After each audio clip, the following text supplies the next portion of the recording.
क्योंकि हम सब नागौर में हैं। ये वो जमीन, वो धरती है जहां के बच्चे, जहां के बेटे वर्दी पहनकर हमारे देश की सीमा की रक्षा करते हैं। सरहद पर खड़े होकर गोली खाने का जिनमें जज्बा है, वो राजस्थान, मारवाड़, नागौर के बच्चे वहां जाते हैं। केंद्र की सरकार ने क्या किया? एक नई योजना बना दी, अग्निवीर की योजना। यह अग्निवीर की योजना क्या है? जो पहले बच्चा भर्ती होता था, मेहनत कर कर फौज में अपना नाम रोशन करता था, अब इन्होंने कहा कि तुम भर्ती हो गए तो 4 साल में आपकी छुट्टी कर देंगे। ये भर्ती प्रणाली के साथ ये धोखा है। और मैं समझता हूं अग्निवीर जैसे योजना बनाने वाले वो लोग हैं जो जानते नहीं कि जो बात हेमाराम जी बोल रहे थे, जय जवान और जय किसान। कौन से उद्योगपति के बच्चे जाके फौज में भर्ती होते हैं? किसान का बच्चा जाके फौज में भर्ती होता है। मेहनत करते हैं, सालों तक परिश्रम करते हैं, परीक्षा में पास होते हैं, फिजिकल टेस्ट में पास होते हैं और फिर जाके वो भर्ती होते हैं। तो केंद्र में बैठे लोगों को ना तो जमीनी हालात का पता है और ना लोगों के जज्बात को उनको मालूम है। धर्म के नाम पर, जाति के नाम पर, भाषा के नाम पर, प्रांत के नाम पर लोगों में विभाजन कर कर वोट लेना जानते हैं।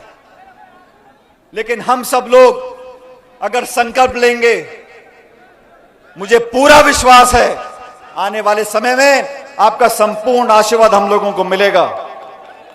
आज इस देश में जो हालात बन गए, जो लोग पहले अमीर थे वो इतने अमीर बन गए और जो लोग गरीब थे वो और गरीब हो गए।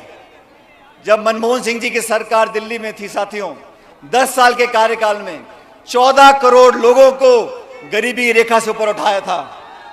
14 करोड़ लोगों को गरीबी रेखा से ऊपर उठाया था। आज के हालात क्या है? देश की 10% लोगों के पास, देश के 10% लोगों के पास इस भारत की 2/3 संपत्ति है। 66% संपत्ति इस पूरे भारतवर्ष की 10% लोगों के हाथों में चली गई। इस देश में हवाई अड्डे, रेलवे लाइन, बिजली कंपनी, बीमा कंपनी, जो बड़े पोर्ट थे, खान थे, उन सबको नीलाम करके चंद लोगों के हाथों में दिया जा रहा है। और सबसे ज्यादा चोट किसको लगती है? हमारे किसान कौम को लगती है। और मैं ऐसा मानता हूं साथियों, जाति, बिरादरी, धर्म, भाषा, प्रांत, इन सबको, इस सबके जहर को अगर कोई तोड़ सकता है तो 2 बातें तोड़ सकती हैं। पहली जवानी और दूसरी किसानी। ये देश में, राजस्थान में 70% जनता 35-40 साल से कम है और जवान की कोई जाति नहीं होती। उसको भविष्य की चिंता है, उसमें देशभक्ति के भाव हैं, वो सबको साथ लेकर चलना चाहता है।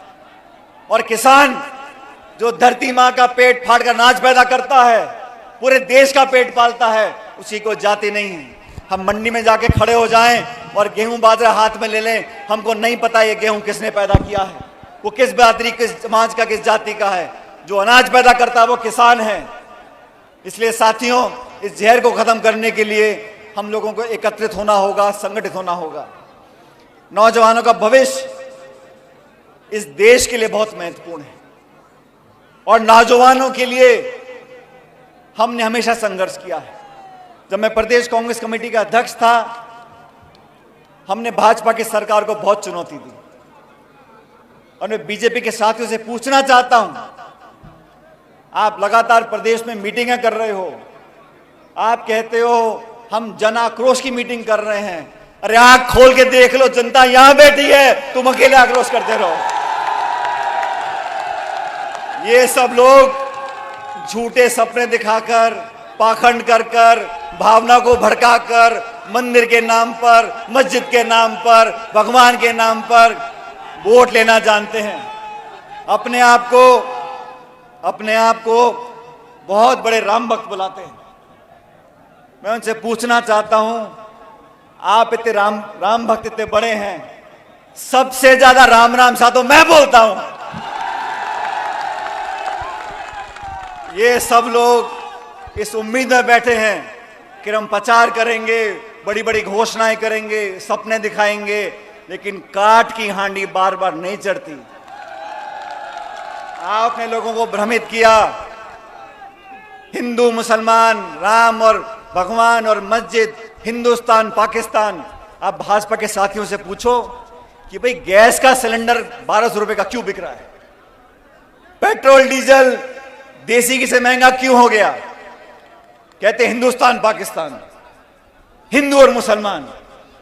आप बोलो भाई बाजार में कुछ सामान लेने जाओ, खाद, पानी, तेल, घी, चाय पत्ती, सब्जी, लाडू, कुछ भी खरीद लो, महंगाई आसमान छू रही है। मैं पूछना चाहता हूं भाजपा के साथियों को, किसी एक नेता ने आके आज तक बोला है कि हम महंगाई पर काबू लेकर आएंगे? किसी एक नेता ने बोला है कि हम महंगाई कम करेंगे? जब आप विपक्ष में थे तो कहते थे हाय महंगाई डायन मार गई। अब महंगाई नहीं दिखती।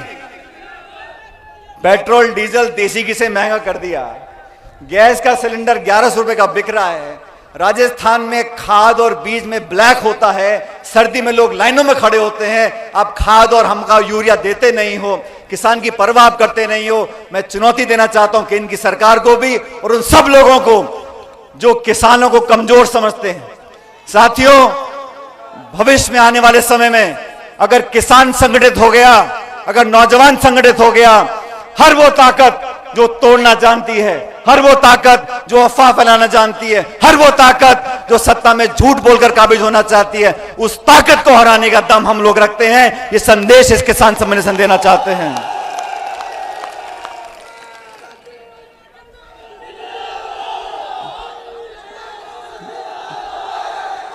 किसान के नाम पर राजनीति सब करते हैं, लेकिन किसानों के हालात आज क्या हैं? केंद्र की सरकार को 9 साल होने आए। अगर कोई बहुत बड़ा उद्योगपति है, करोड़पति है, उसकी तुलना आप छोटे किसान से करो। जो किसान 2 बीघे में खेती करता है, जो किसान 2-3 बीघे में खेती करता है, उसको अगर एक ट्रैक्टर खरीदना है, उसको अगर एक बोरिंग करवानी है, उसको अगर एक गाय या भैंस खरीदने के लिए 50,000 रुपए का बैंक से कर्जा चाहिए, तो वो भला आदमी बैंक के 10 चक्कर काटेगा।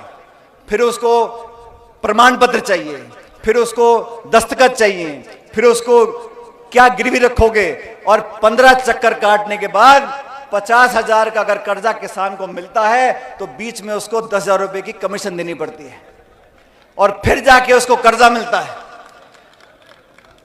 और कोई बहुत बड़ा खरबपति हो, एक बैंक में फोन कर दे तो बैंक का मैनेजर पैदल भागता हुआ जाके चेक देके आता है उसको।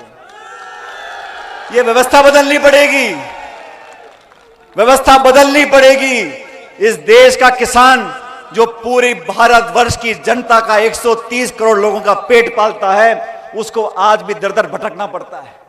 हमारी माताएं बहनें बैठी हैं, आज 70-75 साल हो गए, आज भी पानी लाने के लिए हमको कई किलोमीटर चलना पड़ता है। आज भी छोटे मोटे काम कराने के लिए हमको माथे रगड़ने पड़ते हैं, नाक रगड़नी पड़ती है। इस व्यवस्था को बदलना है, और व्यवस्था को वही लोग बदल सकते हैं जिनमें संघर्ष करने की शक्ति और ताकत है। जो नौजवान आपके साथ खड़े रहे हैं, हमारा छोटा भाई रामनिवास जी ने मुझे कहा, पायलट साहब मैं किसान सम्मेलन करना चाहता हूं। मैंने कहा कहां पर करोगे? उन्होंने कहा परबतसर में करूंगा। मैंने निवेदन किया, मैंने कहा आप अकेला सम्मेलन कर लोगे?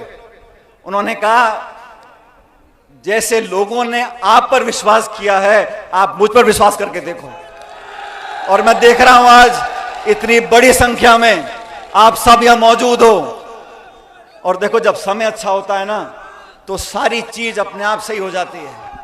आज से 2 दिन पहले यह घोषणा करी, मैं टेलीविजन देख रहा था, तो टेलीविजन पर खबर चल रही थी कि 16 तारीख से उत्तर भारत में, पश्चिम भारत में इतनी भयंकर सर्दी होने वाली है, शीतलहर होने वाली है।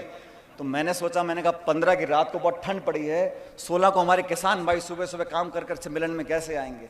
लेकिन मैं सुबह जयपुर में जब मैंने आंख खोली, इतना बढ़िया मौसम, इतना नीला आसमान और सूरज था, तो मैंने कहा ये किसान सम्मेलन अति कामयाब होगा, क्योंकि लोगों की भावनाएं जुड़ी हुई हैं। लोग चाहते हैं कि किसान समृद्ध हो, किसान ताकतवर बने, हमारे बहन बेटियां नौजवान पढ़कर आगे बढ़ सकें। और मैं आज उस बात को दोहराना चाहता हूं जो मैं बचपन से सुनता आया था।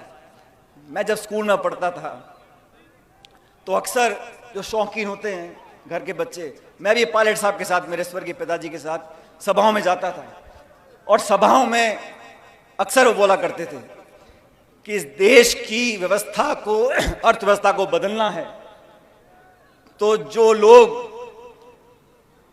इस देश को चलाते हैं उन कुर्सियों पर वो लोग बैठे, गांव और गरीब और किसान के बच्चे उन कुर्सियों पर बैठेंगे तो उसकी कलम उनके लिए चलेगी जिस देश में जो लोग अनाज पैदा करते हैं। जब तक गरीबों के बच्चे, किसानों के बच्चे उन कुर्सियों पर नहीं बैठेंगे, जिस कुर्सी से इस देश और प्रदेश में नियम कानून बनते हैं, तब तक सही मानने में हमारा भला नहीं हो सकता। वोट की ताकत ऐसी ताकत है साथियों, वोट की ताकत इस जमहूरियत में, इस लोकतंत्र में, इस प्रजातंत्र में इतनी बड़ी ताकत है। कोई कितना घमंड कर ले, कोई कितनी बड़ी ऊंचाई पे पहुंच जाए, लेकिन 5 साल के बाद हाथ जोड़कर गांव और गरीब को गणेश मानकर पूजा करनी पड़ती है, वोट मांगने पड़ते हैं, हाथ जोड़कर शीश झुकाना पड़ता है। इसलिए अपनी वोट की ताकत को हम और आप समझते हैं। आने वाले समय में भी मैं चाहता हूं आपका आशीर्वाद बना रहे। जिस प्रकार से हम लोग मेहनत कर रहे हैं, आप सब जानते हो 7 सितंबर 2022 को कन्याकुमारी से राहुल गांधी जी ने एक यात्रा शुरू करी, भारत जोड़ो यात्रा। मेरा सौभाग्य था कि मैं कन्याकुमारी में उस दिन था और 7 सितंबर को मेरा जन्मदिन होता है। तो मैंने कहा भाई सोने पे सुहागा है, भारत जोड़ो यात्रा हो रही थी। मैंने कहा राहुल जी को, मैंने कहा मेरा जन्मदिन है, लेकिन वो यात्रा शुरू करी हम लोगों ने और 18 दिन तक, और ये हेमाराम जी पता नहीं है बैठे, ये कह रहे हैं मैं बूढ़ा हो गया हूं। हेमाराम जी ने 18 दिन जितनी तेज राहुल गांधी जी चले उससे ज्यादा तेजी से चलते रहे, सुबह और शाम दिन के 25 किलोमीटर चले और वो यात्रा निकाली थी। देश में जो माहौल पैदा हुआ है, संवैधानिक संस्थाओं को खोखला करने की जो मुहिम चली है, देश में जो नफरत और टकराव पैदा हुआ है, देश में जो भय का माहौल पैदा हुआ है, उसके खिलाफ आवाज उठाई है और लगातार 3200 किलोमीटर चलकर ये संदेश दिया है कि ना सिर्फ कांग्रेस जन लेकिन देश का हर नागरिक एकता, प्यार, मोहब्बत, भाईचारा ये फैलाना चाहता है और वो महक और खुशबू पूरे देश में आज फैल रही है। आज उनकी यात्रा राजस्थान से निकल गई, हम सबकी जिम्मेदारी बनती है